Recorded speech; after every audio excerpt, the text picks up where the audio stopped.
January 1st, 2013.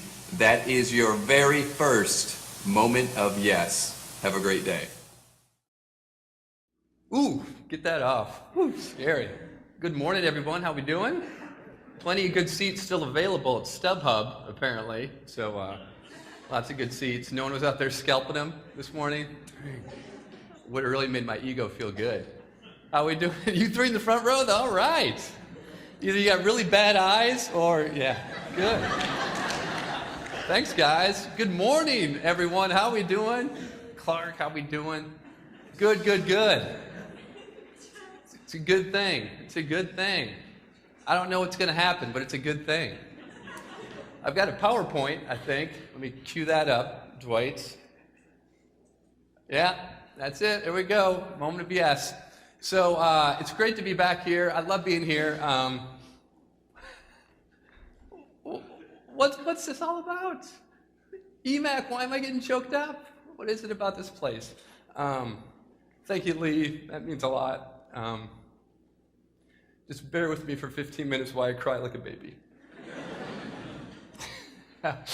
All right, where are we going? Let's do something. Moment of yes. It's for me. You know, it's for me every morning. It's my discipline. It's my commitment. It's my way of forcing myself to get up every day and listen and pray and be humbled and see what shows up. And so I started that January 1st. All 300 plus videos are there. My mom's seen them. Have you? She's about the only one who has. I haven't missed a day yet. I have not missed a day. I've been on the road. I have a job. I have 3 crazy kids. But every day right now, that's my discipline, to listen to God, to listen to love, and be humble enough to see what shows up. So that's my moment of yes. And so we're going to talk about yes here a little bit this morning, and why yes is so important to me, and how you all are living your divine yes. But before we do that, I want you to turn to the person next to you. Look at them. You three, you're going to make a little triad. All right? Turn to the person next to you. Find someone, look at them in the eye. All right, you guys just repeat after me. This is simple. All right, you look them in the eye, and then you just repeat after what I say. All right? This is going to be the most awkward thing you do all day. This is for me, not you. All right? You ready? You ready? I say it, you repeat it as you look into their eyes.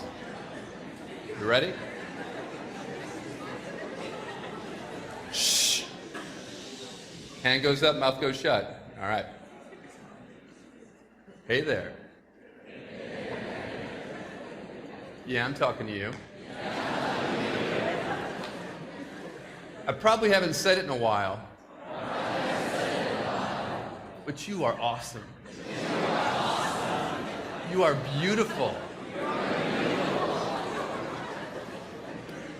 God broke the mold when He made you.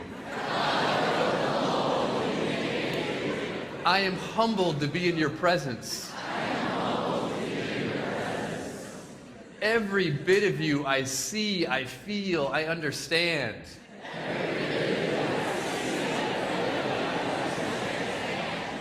Now listen, shh. I don't want everybody to hear this.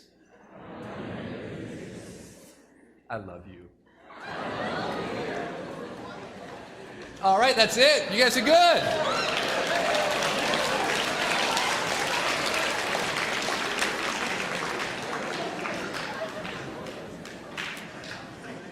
Yeah. The truth is that that's true. Everything you just said to that person is absolutely 100% true. So what's it feel like? What's it feel like to live and express that kind of love? And even if we're not saying it, just to be that love, be that authentic. That is living your divine yes. There we go. There we go. There we go. So, quote, divine love always has met and always will meet every human need. It's in every church. We've read it 1,000 times. Some of us, maybe a few more. Divine love always has met and always will meet every human need. Yeah, I got it. Yeah, I got it, God. Yeah, it's good. No. Divine love always has met, always will meet every human need. No, God, I got it. I'm good. But I really got to work on this thing right now. I got these bills to pay, you see. Yeah, I got it. Yeah, you got it. Good. Yeah, I got it. But I've got this thing that I have to do. So I got to worry about it, and I'm concerned about it.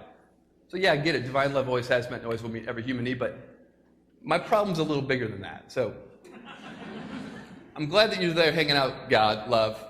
What would it look like? What would it feel like if we truly lived divine love always has met and always will meet every human need? What the heck are you afraid of? What are you afraid of?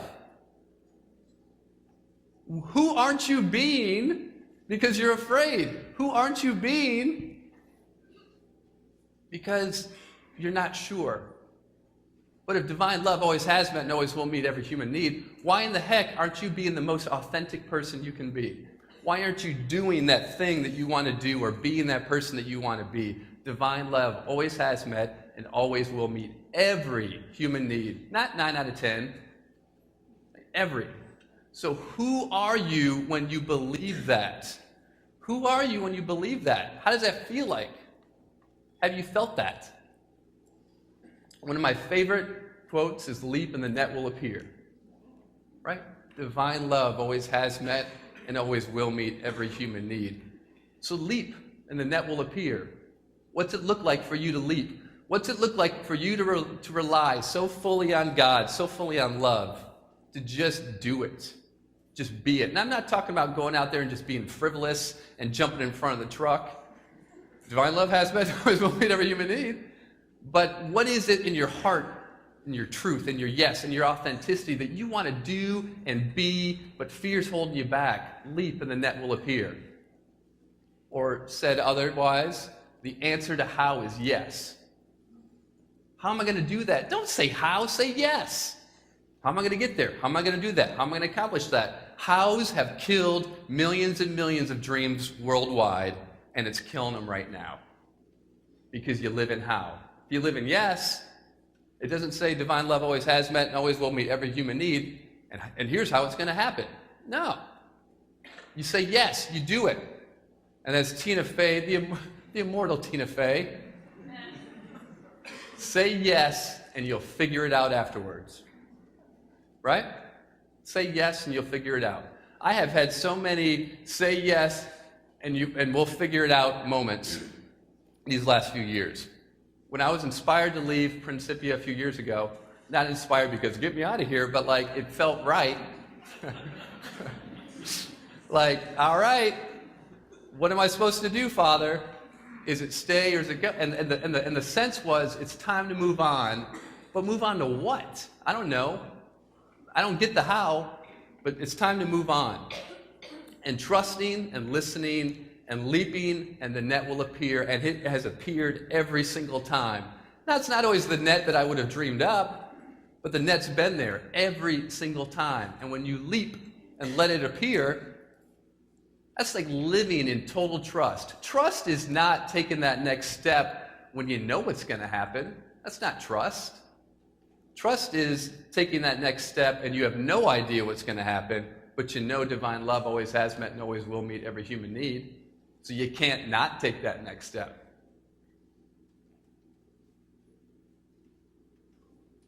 I found this in the Message Bible Commentary by Eugene Peterson, Psalms. The answer is yes, and yes, and yes. There's no buts. No buts. We can live our life in no buts. No buts. I would really like to do this. No but. I would really like to do this. Yeah, no but. Right? No buts. No buts have killed millions of dreams as well. It's that how. It's that, yeah, I know God's taking care of me, but have you seen my laundry list of problems I've got here?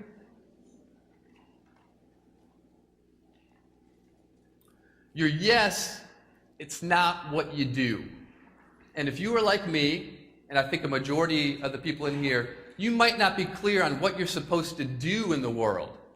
And I think that paralyzes a lot of us thinking, I got to know, what am I supposed to do? What am I supposed to do? What am I supposed to do? We think it's a job. We think it's an occupation. We think it's a profession. We think it's something. So what do I do if I don't know what I'm going to do?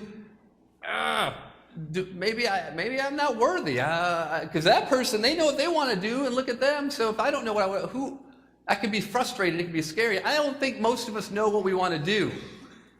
But we know who we love to be. We know who we love to be. We know when we show up a certain way, we love to be a certain way. It's authentic. It's authentic and it's genuine. It's your divine yes. And you don't have to know what you're supposed to do. That might change every day. I got a job I started in March. I love it. I'm doing it. They could fire me tomorrow. They could fire me tomorrow. It's not who I am. What you do is not who you are. It doesn't change who I love to be. So right now, it's showing up as a leadership coach in Florida. It could show up as a janitor the next day. It could show up at, who knows? I don't care. But leap and the net will appear. It's not what I do. It's not what you do, any of you. It's who do you love to be, that beingness, that Christ in you, that yes. That's what it's about. Don't live your life thinking once you do this, you've done it. Because guess what? That'll be gone the next day, and now who are you? Any attachment of your identity that you connect to something outside of love is going to be taken away from you. And then who are you?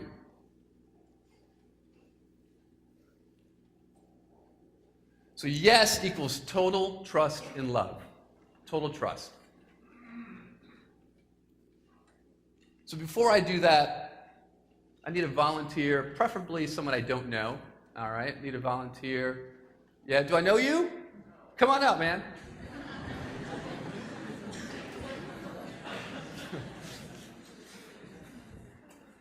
All right, what's your name, bud? Ryan. Ryan, I think I'd maybe seen you years past. Go ahead and take the mic, Ryan. Ryan, come on over. Come on over. So trust, total trust. Ryan, I probably saw you when you were in middle school, right? Yeah. I don't think we've ever had a conversation. Yeah? Good? Yep. All right, Ryan. This is the fun part for me because I get to play God, right? For like 30 seconds, I get to play God. All right, so Ryan, I'm basking in the fact that I get to play God right now. Good. So Ryan, here's what we're going to do. Ryan, tell me something that you know absolutely nothing about besides girls. What is something you know nothing? Just kidding. You're a good-looking man. I don't think that's true. It doesn't matter who you were. I was going to make that joke. All right, something you know absolutely nothing about. Ancient Vietnamese culture.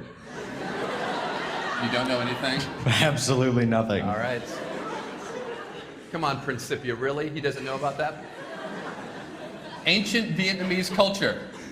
So Ryan, for these next 60 seconds, you are going to be the ancient Vietnamese culture expert, right? But listen, man, I'm God. So no matter what you say, I got it, right? You cannot screw up. You cannot make a single mistake. I want you to say the first thing that pops in your head, no matter what I ask you. Don't say, I don't know. You say something, I'm God, I got your back, right? God's going to kind of sound like a TV show host right now, but that's who I am, okay? Okay. All right, you roll with it. There are no mistakes. Okay. All right, welcome back, ladies and gentlemen. So good to be here. At the commercial break, we've got our next guest. Just flew in from Vietnam, and we're blessed to have. He is the expert on Vietnamese culture. His name is Ryan. Ryan, you just wrote a new book on Vietnamese culture. Tell everyone the title of that book. Ender's Game. Ender's Game. Ender's Game. Now, I understand there's some copyright issues right now that you're working through. I wrote it first. You wrote it because it's a reflection of Vietnamese culture. How is that a reflection of Vietnamese culture? Because the Vietnamese people were very technologically advanced. Yes, with the rice paddies and they were so technologically advanced. And you discovered You discovered something as you went over there, and you lived there as a child. Yes, I did. Yeah, how many years did you do that? 45. 45 years. You were a big child. You were a big child. And the reason you were in Vietnam in the first place was Family. family. Clearly family.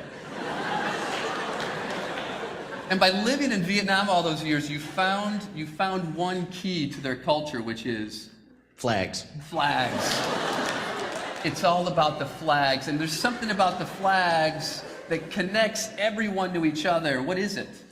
The patterns. The patterns. You discovered that there's a pattern to life, just like there's a pattern to the flags.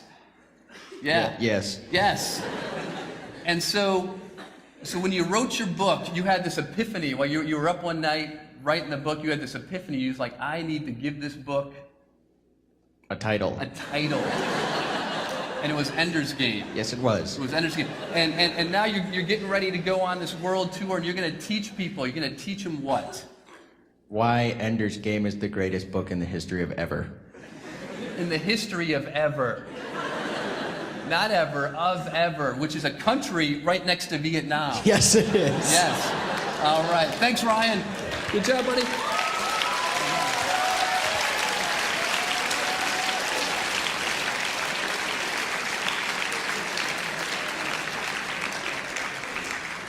I had no idea about Vietnamese culture or the country of ever. I think the Prince College Abroad is going there next year. Good. All right, so Ryan, I should have kept you up here. Ryan, did you feel safe? Yes. Why did you feel safe? Because I'm God. Right? Hello?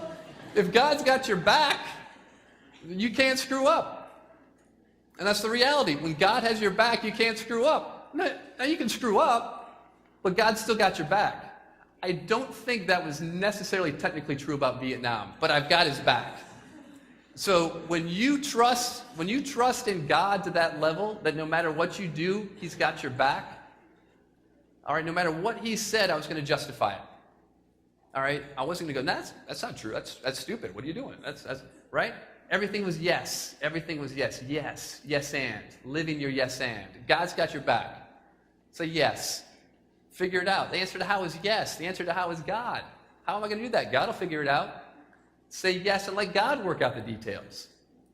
Divine love always has met and always will meet every human need. So why do I have to figure it out? Just go. Do it. Say yes. So I try to live that. I try to imbibe that. I try every morning's moment of yes is, all right, what I knew yesterday isn't serving me today. Right? You know, a practitioner doesn't pray yesterday and say, all right, where's that prayer from yesterday? Let me just read that one again. I'm good. Right? Today is a new day. Today is who am I today? Who you were yesterday isn't who you are today. Whatever inspiration, whatever is moving you, whatever authenticity is moving through you is different right here, right now, and your yes is right here and right now because God is right here and right now, and he is always now and now and now and now. And that is your yes. And when you rely on it and trust it, just do it. Just go, just be. Be who you want to be. I've been inspired ever since starting this whole 30 Days of Yes. And all 30 Days of Yes is 30 different activities over 30 days that force you to connect with your authenticity, to connect with your yes, to get you out of your comfort zone for 30 days, like looking at someone in the face and having to say sweet nothings to them, right? So getting you out of your comfort zone for 30 days and seeing what shows up. Because when we try to be authentic, stuff shows up and it goes, no, don't go there. Right? And we don't like to look at it, so we go over here. Oh, I'm going to go over here. I don't want to look at it. What happens when you get out of your comfort zone and you look at the stuff that's preventing you from being the person that you want to be, not what you want to do?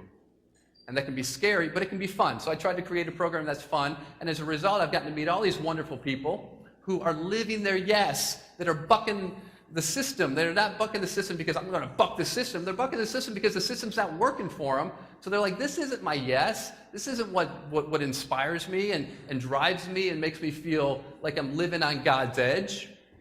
So they just got it and they just leap and the net will appear. Right? I've got so many friends, a part of this community and outside of this community that is so living their yes, and it's an inspiration to me because my yes feels very small at times. And I look at them and I'm like, yes.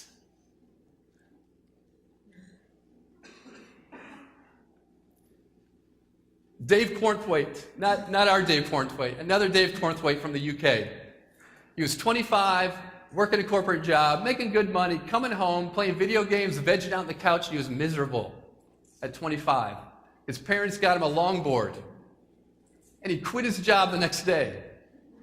And he got on the longboard, and he rode the longboard the length of the UK. He didn't know why. He was inspired to do so. He now has done these giant adventures all over the world, raising money for causes that inspire him. He swam the Missouri, 1,000 miles down the Missouri River here last year and ended underneath the arch. 1,000 miles. He's got a motto and he's got t-shirts, say yes more. Right? He started off not knowing the how or the what. He just knew that that's what was inside of him. I met this gentleman working. He came to speak to the school I'm at. His name is Robbie Stokes Jr. A year ago at this time, he was working a block from the White House, playing with President Obama's dog as an event planner in D.C. 25 years old. As he says, he's like, I was a 25-year-old black kid from Florida working in D.C. Making great career, right? It wasn't working for him. He quit. He sold everything in his apartment that he could fit into 2 duffel bags. He bought a one-way ticket to Europe, and he had these t-shirts called I Talk to Strangers. He wanted to test a theory that was in his heart that said, what happens if we actually just started talking to people? So he bought a one-way ticket to a country he'd never been to and started talking to people on the street. And they started inviting him to stay with them. And they're like, will you go? You want to do this? And so he had $2,000 in his pocket. He spent the next 6 or 7 months just traveling around out of the kindness of strangers. And this movement of I Talk to Strangers took off. And now Oprah's going to have him on. He's got a documentary, and the movement is just going. It's not what he goes, I'm going to go start a movement called I Talk to Strangers. No, it was in his heart. And what happens when we just leap and the net will appear? Ian Forber Pratt, a student that went here, was working foster care in St. Louis, went to India with no roots in India. I mean, genealogy roots, but no family roots, no connections in India. Went over there and said, India needs foster care. Okay. Is this the Oscars? Is this my party music?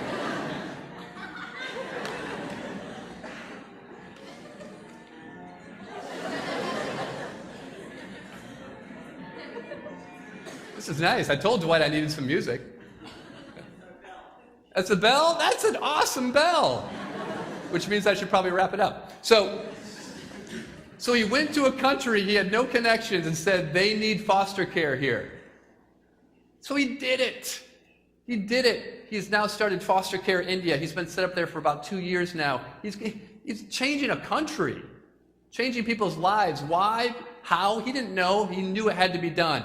His sister is a Paralympian champion, Angelique Forber Pratt, for those of you who have met her. All I can say is that she had an amazing Sunday school teacher back in Boston, and that's why she's so successful.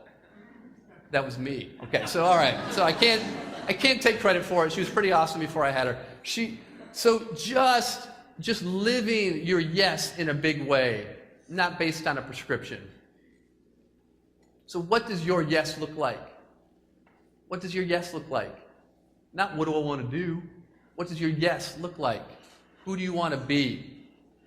Think big. You're a Principia. You've got the foundation, the growth to be and do whatever you want in a big way with a spiritual foundation, because if divine love always has met and always will meet every human need, that's kind of the big piece that's taken care of. So go do and be what you want to be.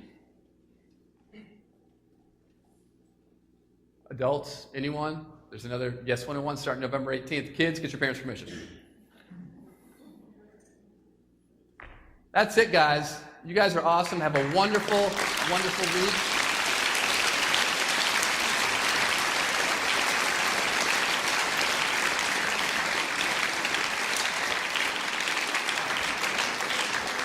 I love you guys. Take care.